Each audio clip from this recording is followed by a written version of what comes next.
मुंबईकरांच्या खिशावर कचऱ्याचा भार येणार आहे। जागेच्या क्षेत्रफळानुसार महापालिका आता कचऱ्यावर कर लावणार आहे। दरमहा 100 ते 7,500पर्यंत रक्कम वसूल केली जाईल।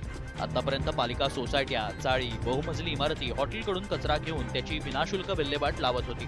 मात्र आता अदानीची सेवा करण्यासाठी कचऱ्यासाठीही कर लावला जात असल्याचा आरोप आदित्य ठाकरेंनी केलाय।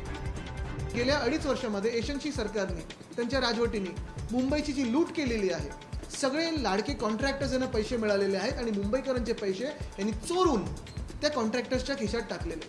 ह्या घनकचरा नियंत्रण शुल्काचा विरोध केलाच पाहिजे, ह्या कराचा विरोध केलाच पाहिजे, कारण हा अदानी कर आहे। अदानीची सेवा करण्यासाठी, भाजपाच्या मालकाची सेवा करण्यासाठी, एशनशीच्या मालकाची सेवा करण्यासाठी हा कर आपल्यावर लादला जातो। आतापर्यंत खाण्यापिण्यावर कर लावण्यात आलेला होता, मात्र आता कचऱ्यावरही कर लावल्यानं कोणतीही गोष्ट करापासून काही सुटलेली नाही।